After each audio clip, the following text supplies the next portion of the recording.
is a back to basics cook on my spare ribs. I may put a link to what encouraged me to go that way. Also, I want to give a shout out to Robert for reminding me that I have a smoke tube. And I used to use this in my Weber all the time, and I had bought some real nice pellets to give me some good smoke. But as you can see, the Lazzari Mesquite that I have does a good job of smoking, and if I use the button to warm things up like I've showed you in the past, I mean, just look how it pours out. And this stuff lights really easy. So it's not really like I need a lot of smoke, but I want to see how this is going to work. So that's kind of what the theme is, back to basics. So let me put a torch to this and then drop it into the smoke box.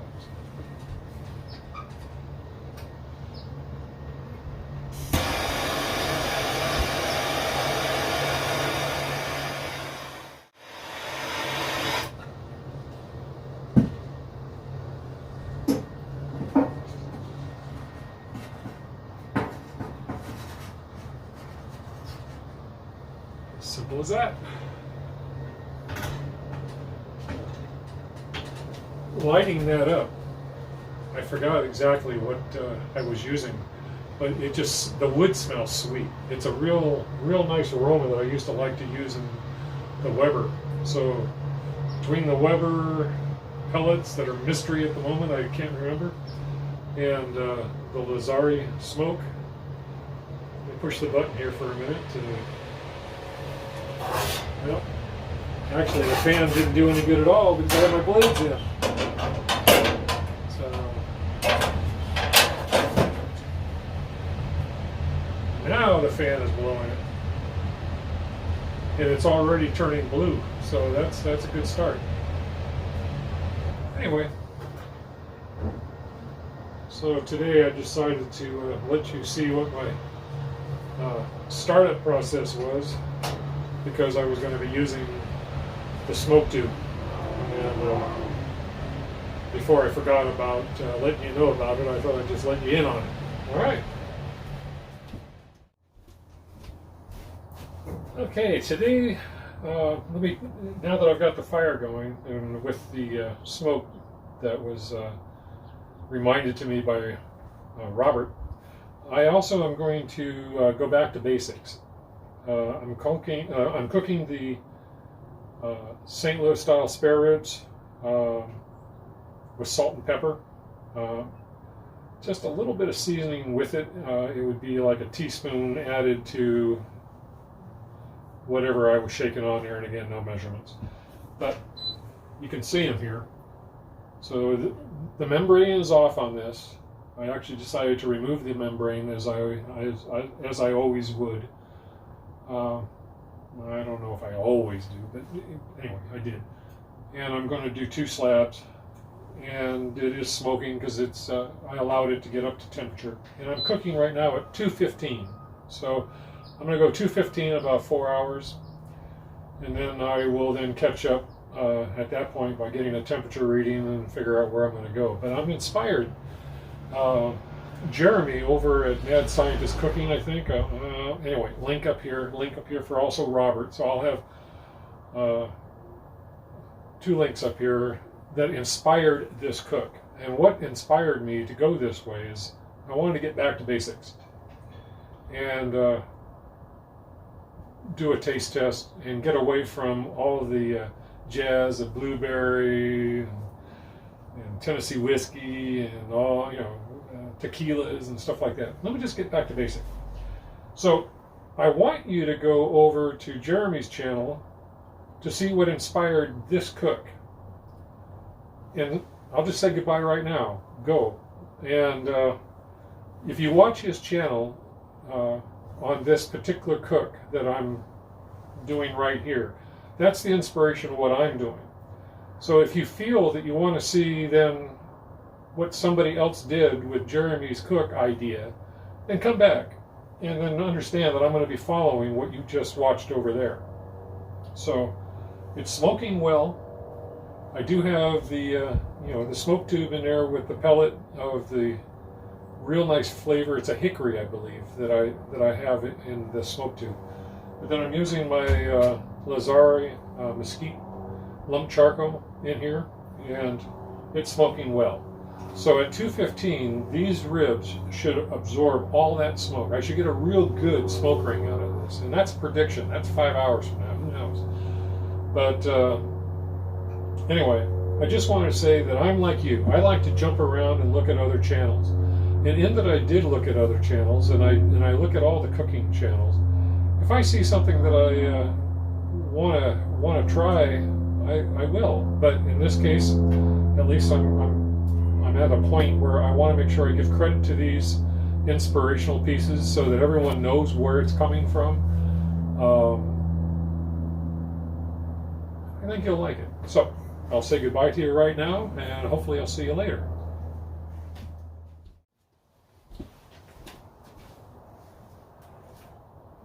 I want to take this second to kind of do a flashback on the last video where I was talking about that I have speakers up here. So I've got stereo speakers with a Bluetooth receiving unit that my phone sends the music to, thus I get to listen to it here. So I'm not sure that you can watch two separate deals with your smartphone, but if you're watching this on a laptop or a PC or a tablet, I believe you can open up a browser, or at least multiple screens. So if you go to my playlist, you'll see that I've got one in here called My Cassette Tape. And that's kind of like the music that I'm listening to while I'm out here. I would love to play it, but it's a no-no, can't do that.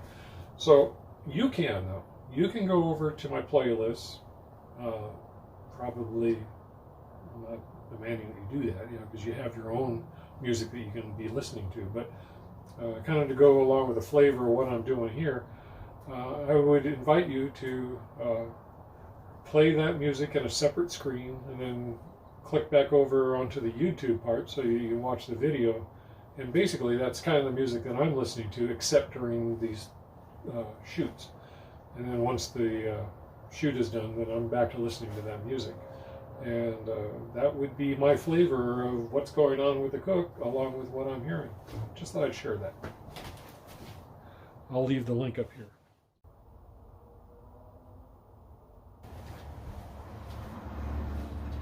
Alrighty. It's been a little over 2 hours, and really haven't looked. It's been smoking nicely, as you can still see, so everything's going well. So I also hope you enjoyed going over and seeing the Mad Scientist's video, and stopping by and also seeing Robert's where he was talking about the smoke tubes. With that being said, I appreciate the fact that you came back. So one of the things that the Mad Scientist was talking about was that you didn't need paprika. The paprika being a finer dust, he's saying, kind of coats the meat to the point where the meat can't soak through, and it's like, well, possibly. But here, these are pretty darn red. These are really red right now, and I didn't use any paprika. My bacon on the bottom is coming close. It's starting now to get crispy across the whole way. It's a slow cook of bacon. Interesting. So I'll probably start using that in about a half hour. I'm going to look at the meat one more time. Might as well let me see it. One of the things that he was talking about on his Big Cook there was that he looked at the meat and tried to look at the condition of the skin and if it was starting to wrinkle up. So I found that interesting.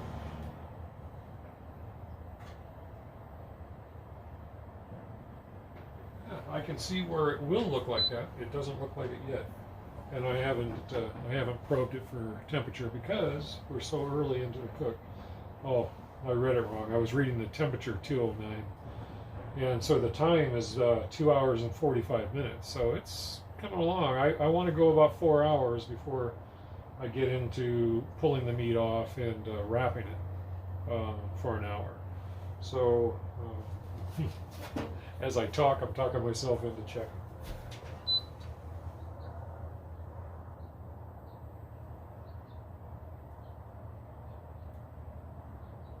Yeah, so I'm at 140, so I got a long ways to go. Hope that you're doing the music thing that I was talking about. Right now I'm on Pink Floyd. Finding that kind of interesting. Okay, let's take a peek. Whoa! I think they're red. Let me get my thermometer here.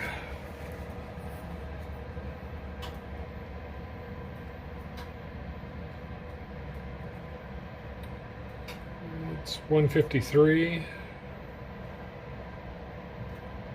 155, 158,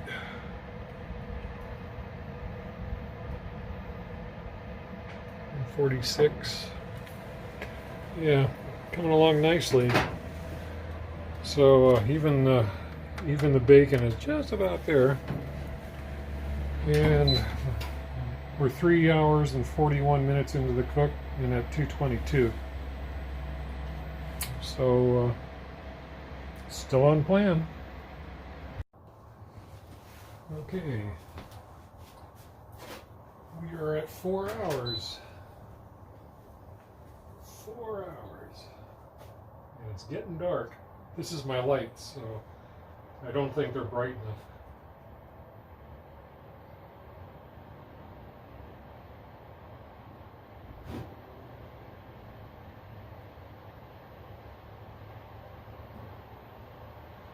Yeah, I think I should spray them though.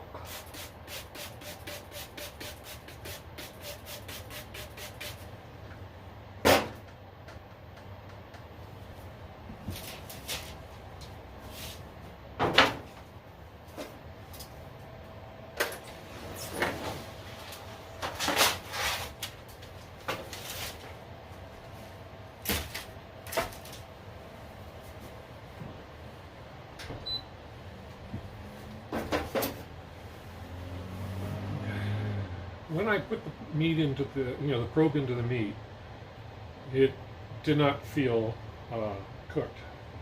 So it's kind of cooler out here than it's been. So I'm going to say I might want to push this closer to 5 hours before I wrap it. So basically this will be a 6-hour cook. Who knows? But at this point, I don't want to rush it. I don't want to panic. I'm just going to cook it. And I think I might push up the temperature a little bit. It's at 225 at the moment, so if I went 250, I don't think that would be panicking, but that's kind of what I'm up to. All right, well, it continues. Okay, so here's what we got. It should be in 4K, but it's looking really good, and it's starting to pull back on the bone. I think everything here is telling me it's a good time to wrap it.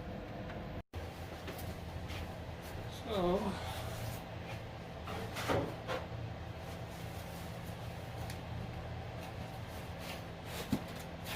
it's starting to feel like midnight out here. It's so dark.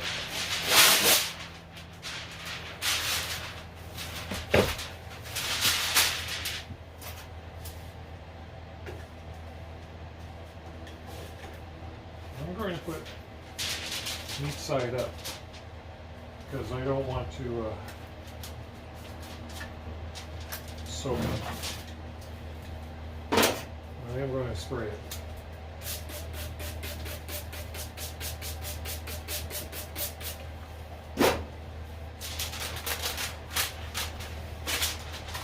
So I'm preserving the top of the lip by not flipping it over.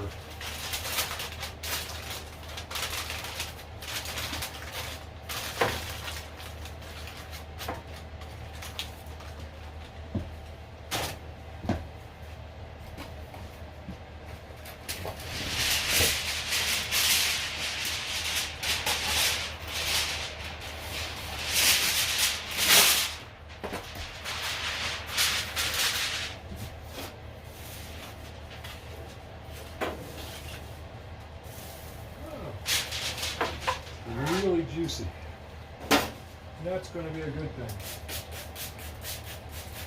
I wonder if you saw the same thing I did, where it squirted up into the air like a little volcano.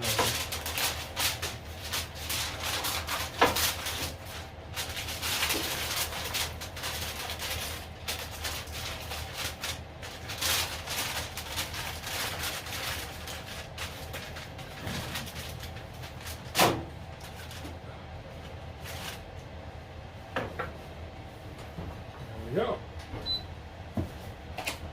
So, like I say, I'm going to take the heat up a little bit and get this a little higher to pull this out of the stall. And I think that's going to happen pretty quick now that it's wrapped. Okay, that's the update. Alright, let's find out what the temperature might be.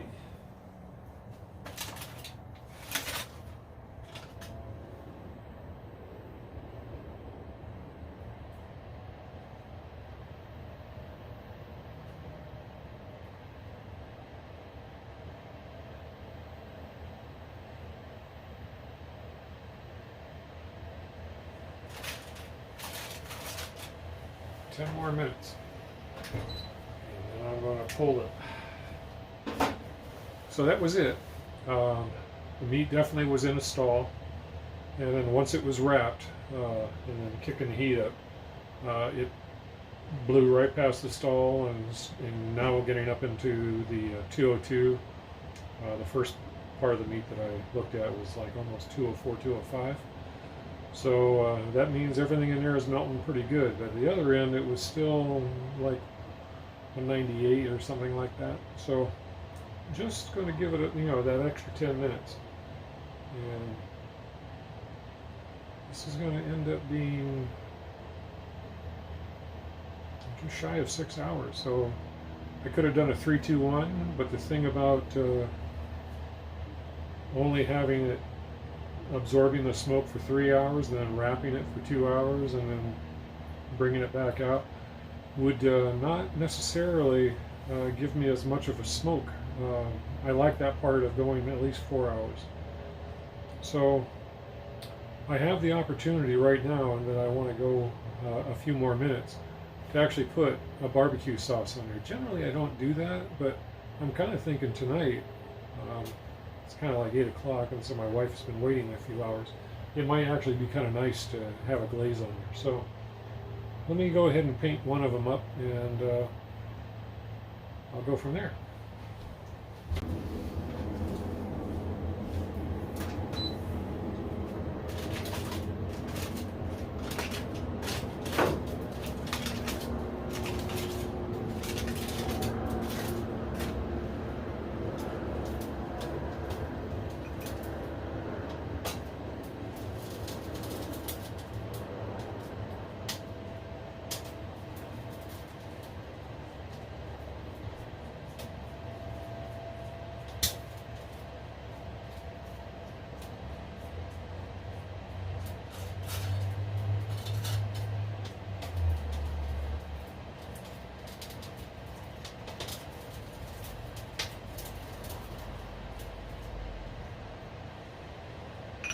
Oh boy.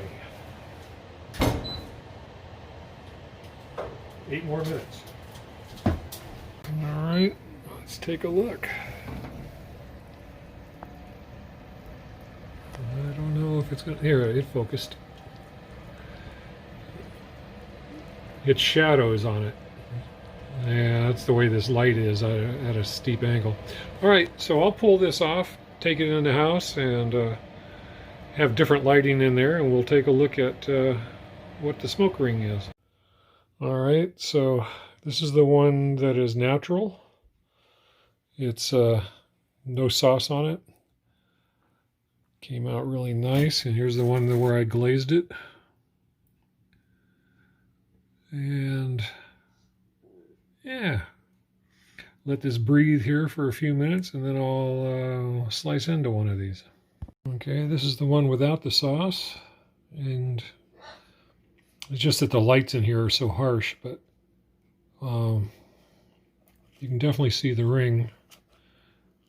And as I squeeze it, the juices just come right on up.